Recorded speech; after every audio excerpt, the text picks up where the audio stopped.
This is the first video in a series about how to create your first woodblock print. When I first started, I was very overwhelmed by all the different tools, techniques, and variables in this medium. For that reason, I wanted to make a video that would help someone like me a few years ago, who's just starting this hobby. Before I get started, I do want to say that I am an amateur printmaker, so I'm trying to help someone who's very new to this hobby. Anyway, I hope you enjoy the video.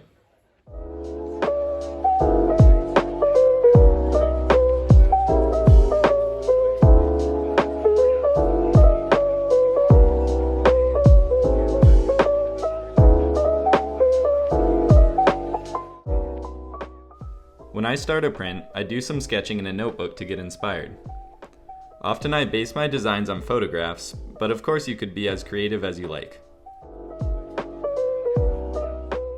The next step is to lay the drawing out on printer paper. For me, the first block is always what I would call the key lines. This means that the first layer I design is essentially the outlines of my print. I lay out the dimensions carefully and like to include a border around the outside. Speaking of the border, this is something that you will need to think of at this stage. I would recommend using the bottom left corner as a reference point and add the desired border accordingly.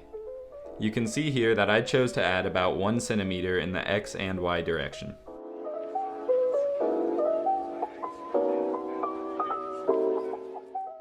This step is certainly not required, but this time I used a photocopier to plan my print out more in advance.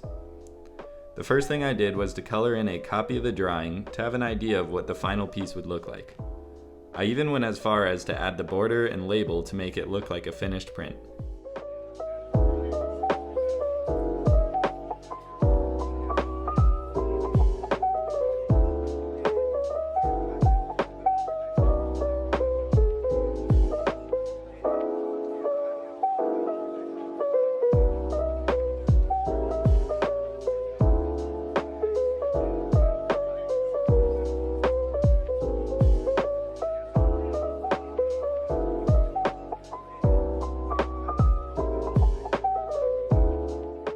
This is another optional step. I am planning the color separations out in advance using the colored sketch as a reference. Basically, I am just deciding what color layers I'll need and where. The one advantage to this is that at the end I can plan for how much wood area I will need. Typically, I don't actually plan the details out beforehand. The first layer, the key lines, are the one thing that you will definitely need before starting carving. Outside of that, it is up to you with how tightly you plan the print.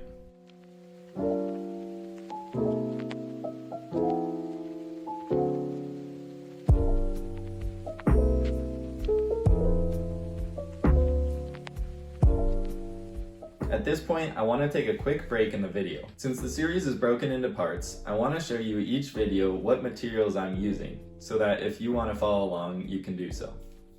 For part 1, this video, I've gathered the materials that you would need here. To start, you'll need some basic drawing materials. I have a ruler, some printer paper, pencil, and a felt tip marker. The next thing you'll need is nori, or rice paste. This is very easy to find online, and I'll leave a link in the description. For this part, you'll need some sort of carving tools. I've collected quite a few, as you'll see here, but you definitely don't need anything like this yet. This can also be done very cheaply when you're starting, but later in the video I'll talk more about this as I get into the carving. Another thing you'll need is some sort of rubbing device. I use a baren, and you can buy some cheap barens. These are like student barens, which are made of cardboard. But there's many options, and for this you could even get away with a wooden spoon or something of that sort. And finally, you'll need some wood and sandpaper to go along with it.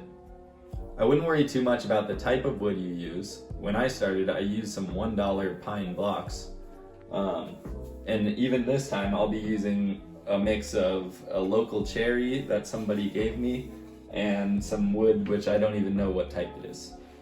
So find yourself some kind of wood block, and then you'll also need some sandpaper. I usually sand from about 150 grit down to maybe 800 or 1000. I'll make sure to leave a list of all these materials in the description. And now let's get back to the video. When your sketch is done, it's time to prepare the wood. Traditionally, the wood is planes to flatten the surface, but sandpaper can also do the trick. This can be up to your judgment, but generally, the more smooth, the better. Now you will see me carving the registration marks. First, I use a sheet of paper to outline an L shape in the corner and a line further down the edge. The general idea is to first carve the outlines with a blade or hangito. Then you want to use a chisel to carve away some wood up to the cuts, revealing the relief of the L and straight line. Hopefully you can tell what I'm describing by the video I took, but if not, please let me know in the comments.